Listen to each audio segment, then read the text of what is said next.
Tuloy po nating pagpatuloy ang ating pagbubulay-bulay sa ating mga tema ngayon. Last Sunday, we have talked about God who started a good work in you will complete it. Will continue to complete it. At yun po ay nagpapatuloy.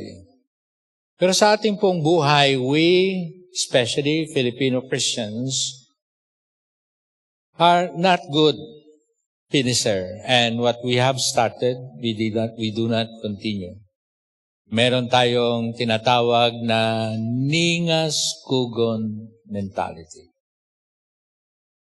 At along the way, sa ating pong pagsunod, ito pong ating mga bagong followers of Jesus Christ, at lahat tayo, at yung mga narito na kasama natin before, have met many challenges and difficulties in following the Lord Jesus.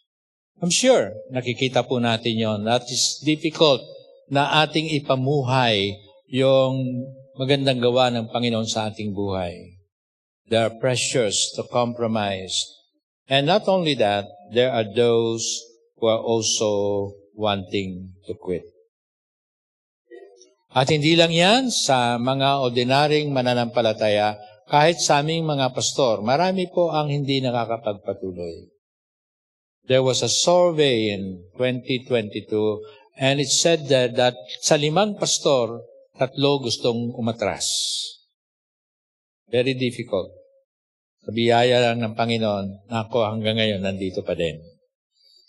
Pero marami po ang gustong mag-quit. At I'm sure there are instances sa buhay nyo that you're losing heart and you're wondering whether it's worth continuing to follow the Lord Jesus Christ. But there is one thing na gusto kong sabihin sa ating lahat, that even if we quit, even if we run away like the prodigal son, the Lord will not quit in His commitment na tayo ay patuloy niyang dalhin doon sa buhay na walang hanggan. Na-realize niyo ba yun? Ikaw gusto mo na mag-give up? Si Lord, hindi niya tayo i-give up. And yun ang commitment. At yun po yung ating pinagbubulayan. The Lord started the good work and the Lord continues to complete it. Napakaganda po ng promise na yon. At tayong lahat, sa ating ginagawa, the good work that we are doing, we are all irrelevant to God. Pero sa kanyang kabutihan, binigyan niya tayo ng opportunity na maging kabahagi. It is God's good pleasure to partner with us, continue the good work He has started to declare for His glory. It's true that following the Lord, doing the good work is not smooth sailing. It's a reality. Because the moment we take a step to follow the Lord, the moment we decide to do something good for God, we are inviting the enemy to hinder it. Even Paul, in his letter to 2 Corinthians, most particularly in chapter 1, 8 to 9, ganito po ang kanyang description. He and his team were under great pressure, far beyond our ability to endure, so that we despaired of life itself. Indeed, we felt we have received the sentence of death. Hindi pa natin nararanasan yun. Wala pa sa katiting yung mga pressure natin. But there are some people that in doing good, their life is threatened. Not only in terms of religious commitment, but doing good, being light in the world, your life can be threatened. At sa panahon ngayon, kung hindi ka kaalyado ng dominant na parte, you will be threatened kahit sino ka pa man. Pero ang Panginoong Diyos ay hindi tayo iiwan. And as we live to join God in advancing His kingdom, it will always be hard. Kailangan natin ang mga inspiration and encouragement and direction and guidance. And so as we continue to meditate itong karanasan ni Apostle Pablo, who started a good work, and the Philippians joined him doing the good work. Sabi niya dito na yun nangyari sa kanya. He was doing good work, pero bad things happened. Ano nangyari kay Pablo? He was put in prison. Imagine mo yun, ang ganda ng ginagawa mo na preso ka. Dapat ang nakapreso ay mga kriminal. He was doing good, and he was sent to prison by proclaiming the gospel. And there are those that just because they are proclaiming and preaching, they are sent in prison because they are doing good work. They have stood for what is right. Pero yung opposition na yon, sabi ni Pablo, ay hindi nakapigil. It did not stop the advance of the gospel. In fact, sabi niya, itong nangyari sa akin dito, as a result, it has become clear throughout the whole palace, God, and to everyone else that I am in chains for Christ. At yan po ay napakaganda. Natingnan natin yung perspective na yan. Especially sa panahon na ating ginagalawan ngayon, that it's quite difficult. And some of you are thinking, how can I do good when I'm so limited? But Paul says that God's work will continue beyond our expectation. Later on, in his letter to Timothy, when he was already at the point of death, reflecting all that he experienced, saying, God's word is not chained.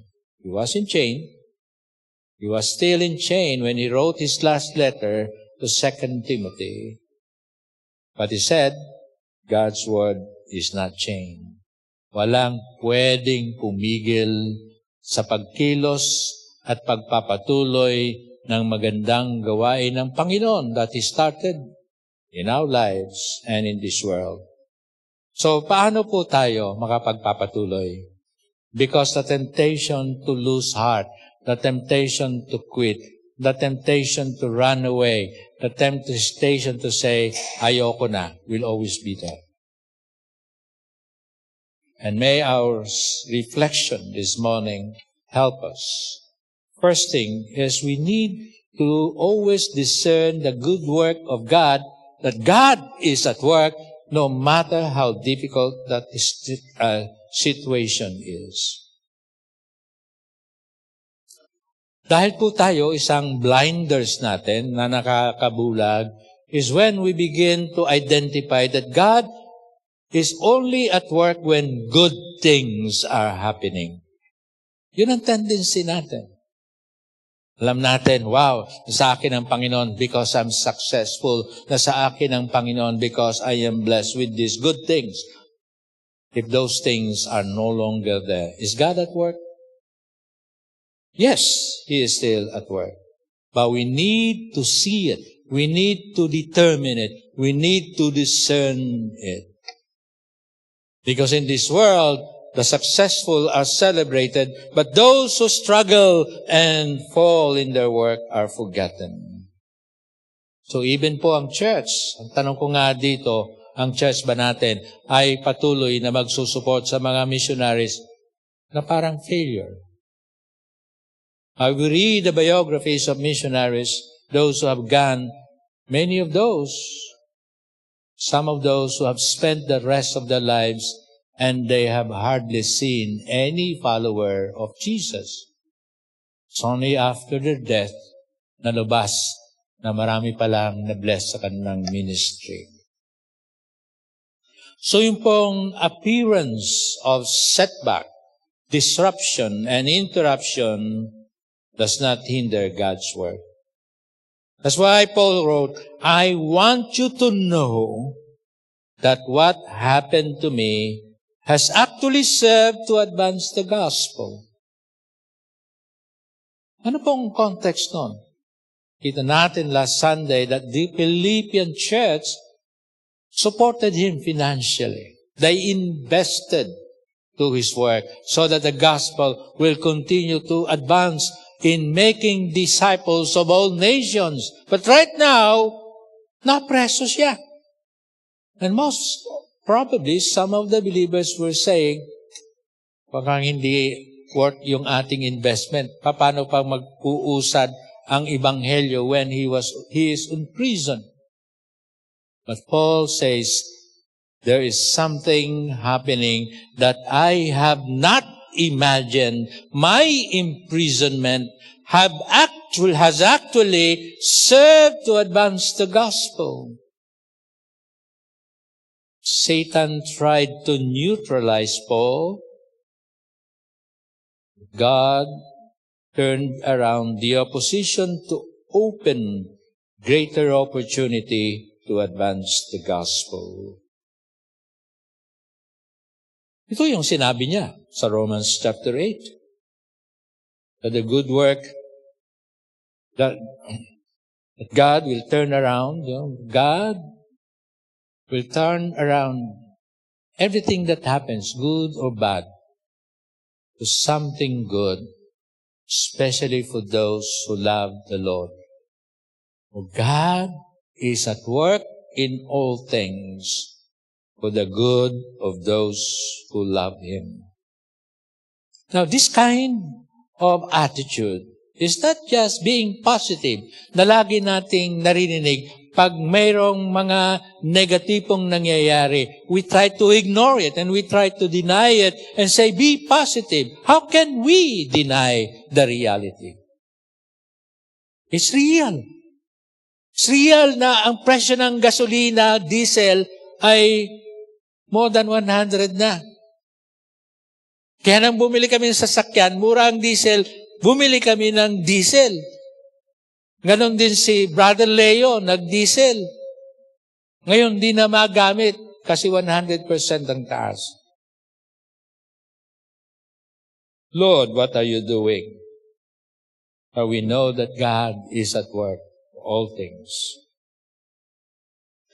Last Tuesday, I was driving home, pauwi ako sa bahay.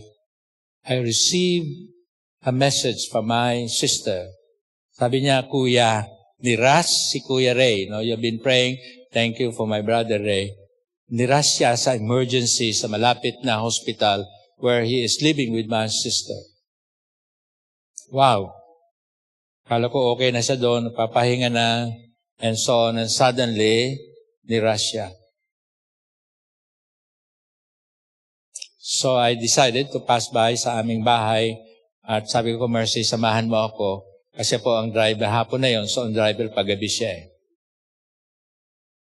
And the instruction, and later on, ay gusto pong, sabi nung Camarine Emergency Hospital, kailangan siyang ilagay sa ICU to observe. Sabi nung sister ko, magkano po isang araw sa room ng ICU? 42,000. Oh. Para kaming pinagsasakluban ng mundo. But my sister said, no. Nagkaroon na siya ng test, ganun din ang gagawin sa NKTI, so we'll bring him there. So kaya ako pupunta doon para dali namin kasi mahal ang ambulansya.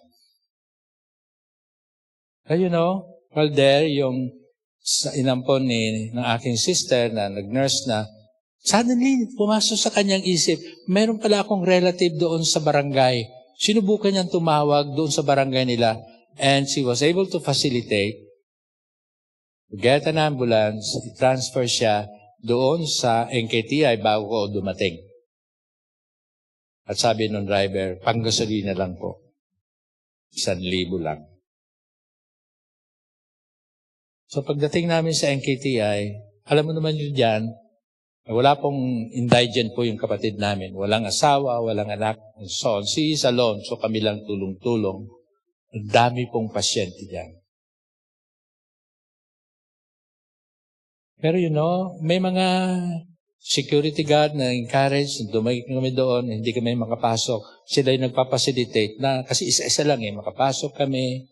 Maraming mga hindi na maintindihan. Then suddenly, one of my friends came to know about it. Sabi niya, meron akong kakilala diyan na doktor. Doon siya, tinawagan niya to help na bigyan siya ng mass attention. So what I realized in those situations, it was a bad thing.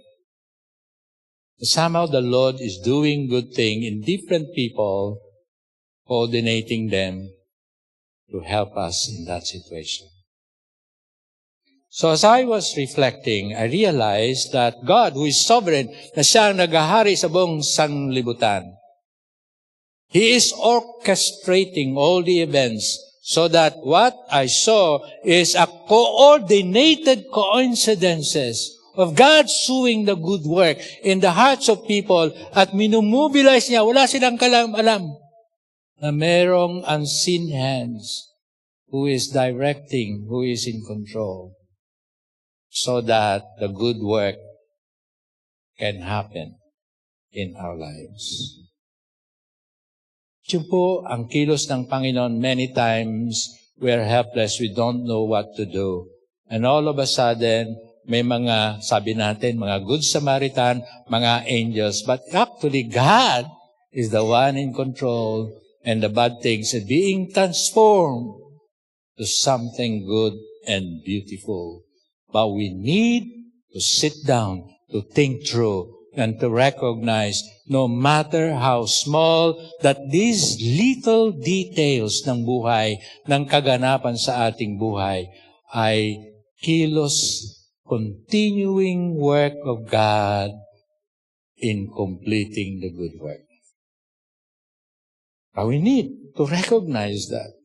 We need to sit down and to discern what God is doing. I'm sure meron kayong mga ganong karanasan. We are never alone when we suffer difficulty in doing the work of God or in joining God's kingdom. God is with us as we are with God. Kailangan natin na bahagi ng ating spiritual discipline is noticing the everyday experiences and identify where God is at work. God who coordinates all things is the greatest coordinator na lahat ng detalye ay kanyang makikita. And the Lord will speak to people, even those we consider unbeliever, they become good. And the Lord, they will do something good. Alam nyo, pag sa hospital ka, katulad ng gobyernong hospital, kailangan bumait sa iyo yung security guard.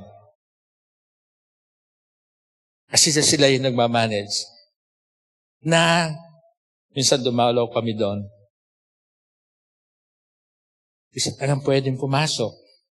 Sabi ng guard, kayo naman po muna, kasi puti buhok ko, so senior muna.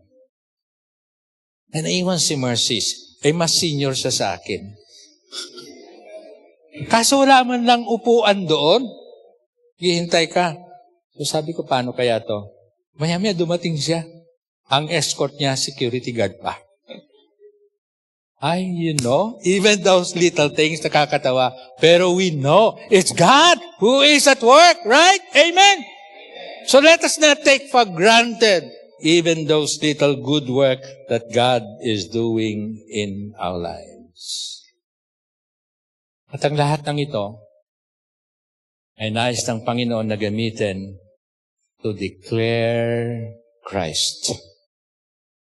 For as Paul says that this situation, as a result, it has become clear throughout the whole palace guard and to everyone else that I am in chains for Christ. Narito ako dahil kay Kristo. So the advance of the gospel, doing good work, is not for our own good. It's not for us to become a celebrity. but for Christ to be exalted. And as a result, more people will experience the goodness of the Lord. So it became very clear throughout the whole palace, God, and to everyone else, that Paul was in prison for Christ. Imagine, ang mga guard, nag-uusap, nagkukwentuhan, at sino ang kanilang paksa? Christ. They started to marites Christ in the palace. So nakarating hanggang doon sa palasyo ang dahilan kung bakit na-impreso si Kristo. Noong pong September last year, as you know, church is supporting Touch Asia Potential, a small mission group supporting or coming alongside sa mga Muslim. And Mercies and I are helping them. Meron pong group na mga young Muslim background believers where suddenly sila ay pinaalis dun sa lugar na kanilang tinitirahan because they are followers of Christ. And so they're displaced. Sira ang bahay nila and they will have nowhere to go. And we came to know about it and we shared it with the partners, Boys of the Martyrs. Sabi nila, hindi na kami nagsusupport sa mga housing. Wala na yan sa program namin. Somehow the Lord spoke to them. He said, sige, let's try. And we were asked to present. And the Lord spoke to them. All of a sudden, we were able to raise about 1.5 million for them. Tayo, 14 families ang bahay-bahay. And yung nag-persecute sila sa kanila at nagpaalis, sabi nila, wow! Ganyan ba talaga kabilis sumagot yung kanilang sinusunod na si Isa Almasi? All of a sudden, they have seen Christ who cares for His people. Because of this situation, bad thing happened to them, but it was used to proclaim Christ all the more. As long as we are really working for Christ and He the one that we want to be proclaimed, God will do something. Kaya tayo po, as we participate in the continuing work of God, let us ask this hard question. What do I feel if I am not recognized for doing good work of God? Will I continue to serve when no one sees me except God? But the authentic work of God is usually undertaken in secret places in the prison cell, and the Lord creates an open door where Christ is proclaimed.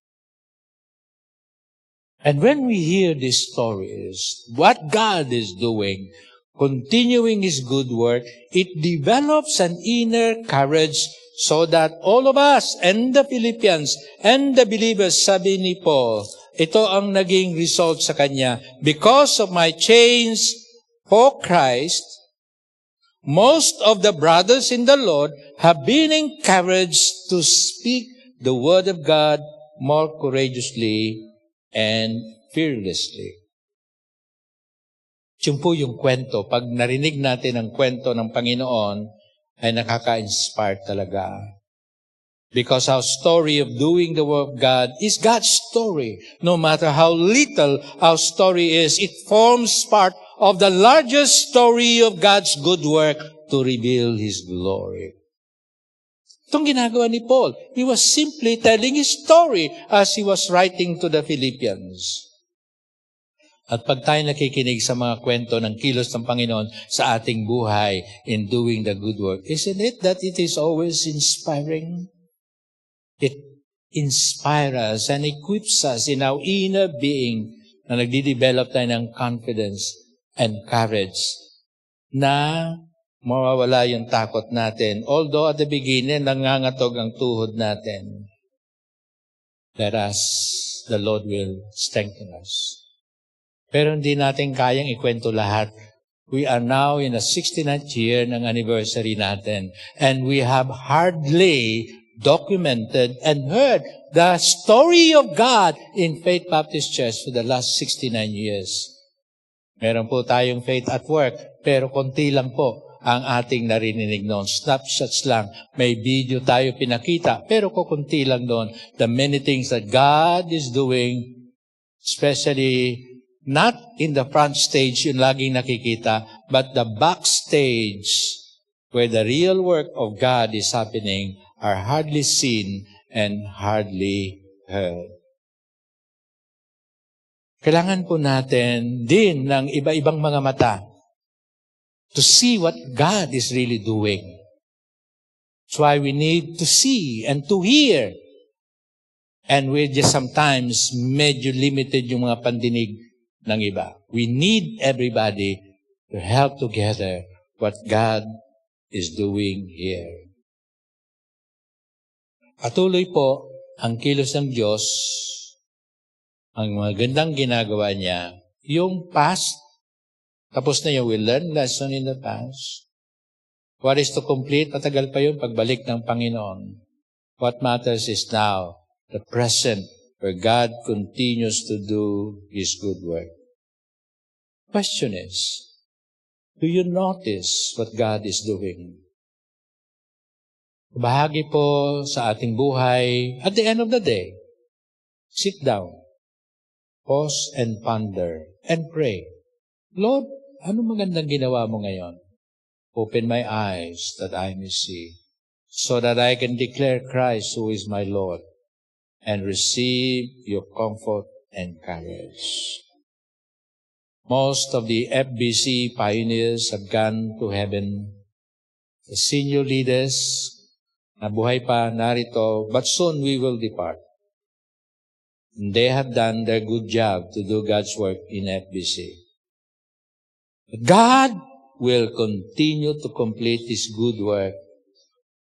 God will continue it sa mga kabataan, sa mga malakas pa, sa mga itim pa ang buhok, na malalakas pa ang tuhod. You will continue what God has started. May you receive the vision. Do you see your place to join the good work of God to complete it? Young people, young professionals, task is yours for the next generation to come. Kaming mga senior, we're doing our best to hand it over to you. May you accept the challenge and believe that God continues to do His good work to you. Let's pray. Dear God, forgive us in becoming too busy in our affairs. We usually don't see your good work in our lives, family, country, and even in our church. Work in our hearts, O God. Open our eyes to see your good work even in the bad times. Help us to hear your call to join you in continuing your good work, to complete even just a portion of it in our time. Help us, O God, to work with you as you continue doing your good work in our lives. Amen.